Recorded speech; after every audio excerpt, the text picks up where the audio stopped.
Apa itu sistem ekskresi? Sistem ekskresi adalah proses pengeluaran zat-zat sisa metabolisme dari dalam tubuh.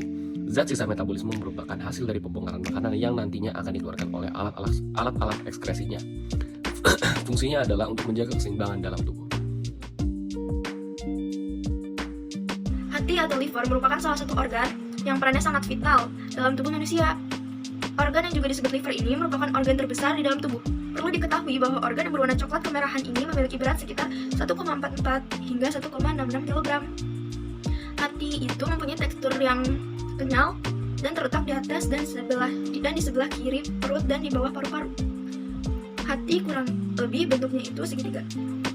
Tidak seperti kebanyakan organ, hati memiliki dua sumber utama darah. Pertama adalah vena portal yang membawa darah via nutrisi dari usus dan limpa menuju hati. Kedua, arteri hepatik yang membawa darah beroksigen dari jantung. Organ ini memiliki dua bagian, yaitu bagian kanan dan kiri. Lobus kanan hati merupakan bagian terbesar yang ukurannya 5-6 kali lebih besar daripada lobus kiri. Kedua lobus tersebut terdiri dari 8 segmen yang terdiri dari 1000 lobulus atau lobus kecil. Lobulus ini terhubung ke saluran kecil atau tabung yang terhubung dengan saluran yang lebih besar untuk membentuk saluran hati yang umum. Hati juga memiliki pasukan darah yang unik dari dua sumber arah yang berbeda. Satu, pasokan darah teroksigenasi yang mengalir dari arteri hepatika. Kedua, vena portal hepatik yang mengalirkan darah yang kaya akan nutrisi. Semua darah yang berasal dari usus akan mencapai jantung dan paru-paru setelah melewati hati. Selain itu, hati juga menampung sekitar 1 liter atau 13% suplai darah tubuh pada saat tertentu. Fungsi hati. Hati memiliki fungsi, yaitu antara lain 1. Menghancurkan sel darah merah, 2. Membersihkan darah, 3. Memproduksi protein, 4. Metabolisme protein, 5. Penyimpanan nutrisi, 6. Produksi cairan empedu dan energi, 7. Memproduksi kolesterol dan hormon. Hati juga memiliki penyakit, yaitu 1. Infeksi virus yang dapat menyebabkan penyakit dan menimbulkan peradangan pada liver. Contohnya yaitu hepatitis A, hepatitis B, hingga hepatitis C. Kedua, ada gangguan fungsi hati yang disebabkan oleh penyalahgunaan obat-obatan terlarang atau mengkonsumsi minuman beralkohol yang berlebihan. Salah satu contoh dari gangguan fungsi hati yang dapat terjadi adalah sirosis hati atau penyakit hati yang berlemak. Ketiga, yaitu ada kanker hati. Kanker hati yaitu suatu tumor ganas yang bermula dari organ hati. Kondisi ini terjadi ketika sel-sel di dalam hati bermutasi dan membentuk tumor. Selain itu, beberapa jenis kanker lain juga dapat menyerang hati dan menghambat fungsinya bila mana sudah menyebar ke bagian tubuh lain. 4. Penyakit keturunan atau bersifat genetik. Salah satunya seperti hemochromatosis.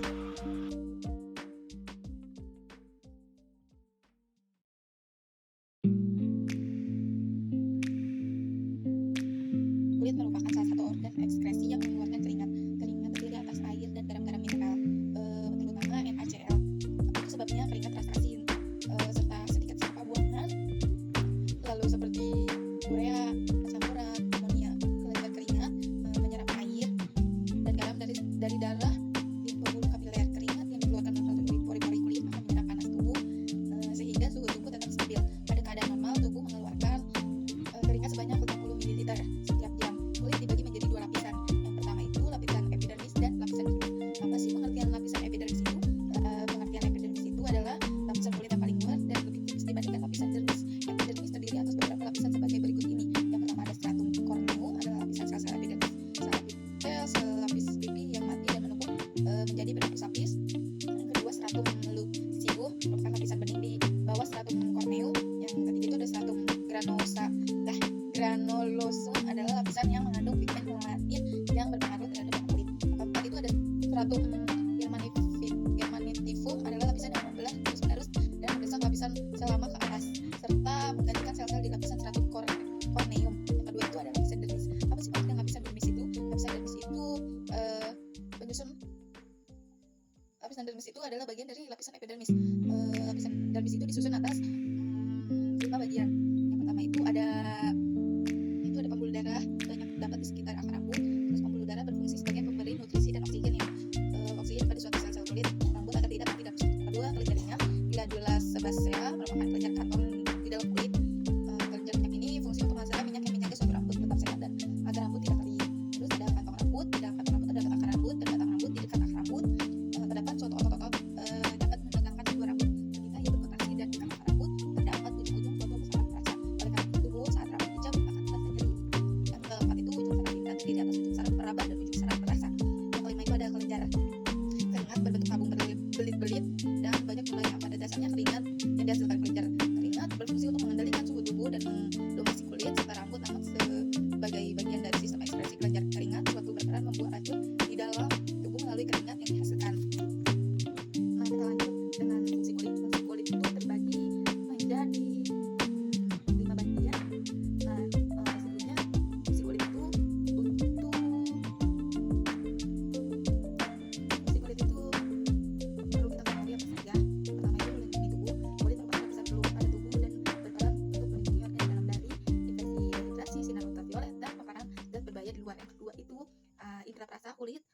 memiliki sel-sel saraf yang penting untuk merasakan sensasi nyeri, suhu, sentuhan, dan tekanan. Oleh karena itu, kulit merupakan suatu organ panca indera.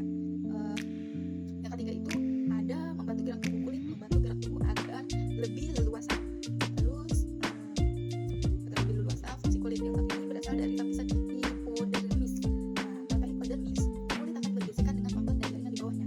Lapisan kulit ini membuat anggota tubuh bergerak lebih lancar. Keempat, memproduksi vitamin D. Lanjut, yang keempat itu memproduksi vitamin D. Kulit membantu proses kimia di tubuh yang memproduksi vitamin D saat berjemur. Mengutip siklus Skin Cancer Foundation, paparan sinar matahari akan menembus lapisan epidermis, berinteraksi dengan protein di kulit sehingga menghasilkan vitamin D yang dibutuhkan tubuh. Lalu vitamin D penting untuk menyerap kalsium agar tulang tetap kuat. Kelima itu mengatur suhu tubuh. Suhu tubuh menerima sensasi panas atau dingin dari sel saraf pada kulit. Selanjutnya sensasi tersebut akan diterima otak, dan otak pun mengirim sinyal pada kulit untuk menjaga atau melepaskan suhu panas. Terus saat suhu udara pada sensasi hangat yang diterima kulit akan diteruskan ke otot. Selanjutnya otot mengirim sinyal yang mengaktifkan kerja keringat untuk mengeluarkan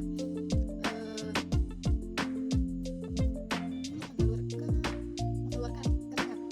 Sebaliknya pada suhu dingin, otak akan memberikan pesan untuk mempersempit pembuluh darah di kulit agar dapat mempertahankan panas tubuh. Terus proses paru-paru, proses pernapasan manusia memiliki dua mekanisme.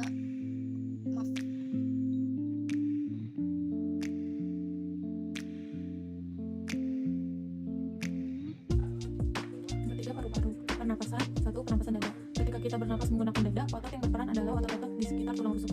Otot-otot ini dibagi menjadi dua, yaitu otot tulang rusuk luar dan tulang rusuk dalam. Otot tulang rusuk luar memiliki peran untuk mengangkat tulang-tulang rusuk, sedangkan otot tulang rusuk dalam memiliki fungsi untuk menurunkan tulang rusuk ke posisi normal. Jika otot-otot pada tulang rusuk luar mengalami kontraksi, tulang rusuk akan terangkat sehingga volume di dada menjadi lebih besar. Hal ini akan menyebabkan tekanan di dalam rongga dada menjadi lebih kecil.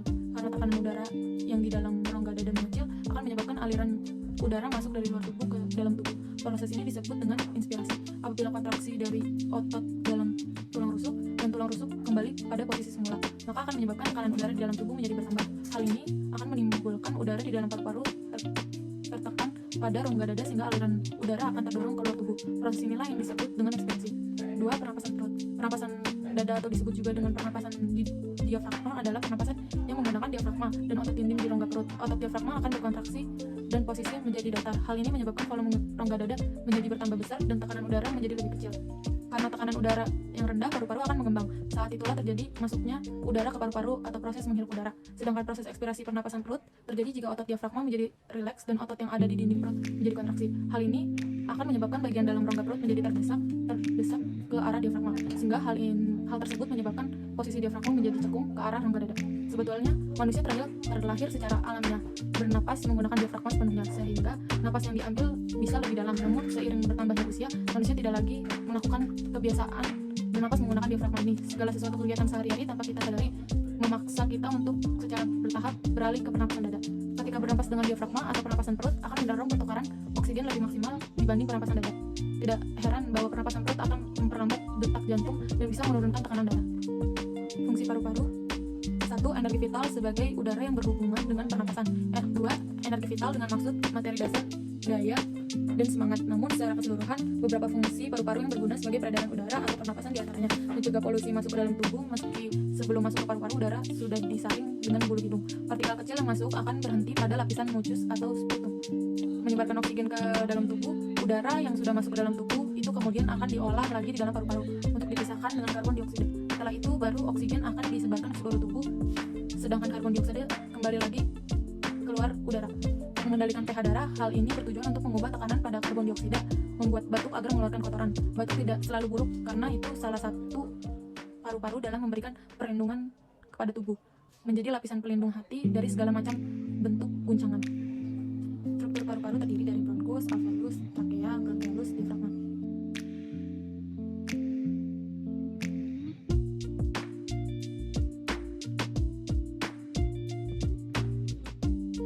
Yang selanjutnya adalah ginjal. Apa itu ginjal? Ginjal adalah organ tubuh yang berbentuk seperti kacang dengan panjang sekitar 10-12 cm seukuran kepala tangan. Letaknya di bawah tulang rusuk bagian belakang dan dekat bagian tengah punggung pada kedua sisi tulang belakang. Ginjal adalah salah satu organ dengan fungsi vital dalam kehidupan. Ginjal terdiri dari dua bagian, yaitu kiri dan kanan. Hal tersebut menunjukkan bahwa ginjal merupakan organ yang sepasang. Organ ini mengandung sekitar 1 juta nefron, yaitu saringan darah yang sangat kecil. Maka dari itu, tugas utamanya adalah menyaring darah saat organ ini terganggu. Ada banyak masalah pada tubuh yang dapat terjadi. Fungsi tersendiri dari ginjal tersebut adalah yang pertama, menyaring dan membuang limbah. Salah satu fungsi ginjal adalah membuang racun, kadar garam berlebih, air dan mineral yang berlebih, serta limbah yang mengandung nitrogen atau urea. Darah dapat mengalirkan semua limbah ini menuju ginjal untuk dibuang. Limbah tersebut diubah menjadi urin yang terkumpul di panggul ginjal yang akhirnya keluar dari tubuh. Tanpa ginjal, limbah dan racun dapat menumpuk di dalam darah dan menimbulkan gangguan kesehatan. Yang kedua adalah mengendalikan keseimbangan air. Fungsi ginjal lain yang perlu diketahui adalah mengendalikan dan memantau keseimbangan air dalam tubuh. Melalui organ ini, seluruh jaringan tubuh dipastikan menerima air agar dapat bekerja dengan baik. Ginjal dapat bereaksi terhadap terjadinya perubahan kadar air dalam tubuh. Ginjal mampu menahan air saat tubuh membutuhkannya, sehingga tubuh tidak mengalami dehidrasi. Yang terakhir adalah mengatur sel darah merah. Fungsi ginjal lainnya yang perlu diketahui adalah mengatur sel darah merah. Peredaran darah membutuhkan oksigen. Saat tubuh tidak mendapat oksigen yang cukup, maka ginjal akan mengeluarkan hormon eritropoietin. Hormon tersebut dapat merangsang produksi sel darah merah lebih banyak agar tubuh mendapatkan oksigen lebih banyak. Jika sel darah merah atau kadar oksigen sudah normal, hormon tersebut berhenti diproduksi. Contoh penyakitnya adalah kanker hati, merupakan kanker yang berasal dari bagian lain dalam tubuh yang menyebabkan ke organ hati. Penyakit yang saat ini ditangani dengan gatal-gatal, kelelahan nafsu makan, mual dan muntah, penurunan berat badan, tubuh mengalami kelelahan, urin berwarna gelap, sakit kuning, tubuh mudah memar, tinja berwarna putih, serta pembengkakan pada organ hati. Yang kedua, hepatitis, merupakan penyakit peradangan hati yang paling umum menyerang organ seperti ini. Hepatitis terbagi menjadi A, B, C, D, E, serta hepatitis autoimun merupakan jenis yang umum terjadi yang disebabkan oleh adanya infeksi virus pada hati. Sebelum virus hepatitis menimbulkan gejala pada pengidapnya, virus ini biasa melewati masa inkubasi. Jika sudah melewati masa tersebut, gejala muncul meliputi muntah, mual, demam, mengalami kemasan, fase bulan pucat, nyeri perut, penurunan berat badan, warna badan jadi gelap, serta kehilangan nafsu makan. Terus ada di tuberkulosis adalah penyakit paru-paru. Ini gangguan pada paru-paru. Contohnya TBC adalah penyakit yang disebabkan oleh bakteri Mycobacterium tuberculosis. Bakteri ini tidak hanya menyerang paru-paru tapi juga bisa menyebabkan bagian tubuh lain seperti tulang, kelenjar getah bening, sistem saraf pusat dan ginjal. Bakteri TBC menyebar di udara melalui percikan dahak atau cairan dari saluran pernapasan penderita, misalnya saat batuk atau bersin. Kedua ada bronkitis, peradangan yang terjadi pada percabangan saluran udara yang menuju ke paru-paru atau bronkus. Salah satu penyebab yang paling sering adalah infeksi virus. Virus penyebab bronkitis bisa dikeluarkan oleh penderita melalui percikan dahak yang dikeluarkan. Jika percikan dahak terhirup, maka virus akan menginfeksi saluran bronkus tersebut. Yang terakhir pada kulit. Pertama ada bisul.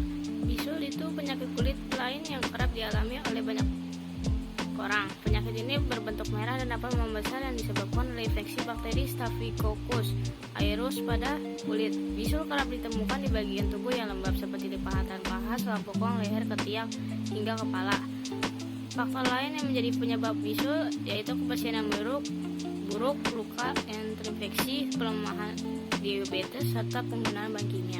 Selanjutnya ada kurap. Kurap merupakan salah satu penyakit kulit yang sering menyerang tubuh.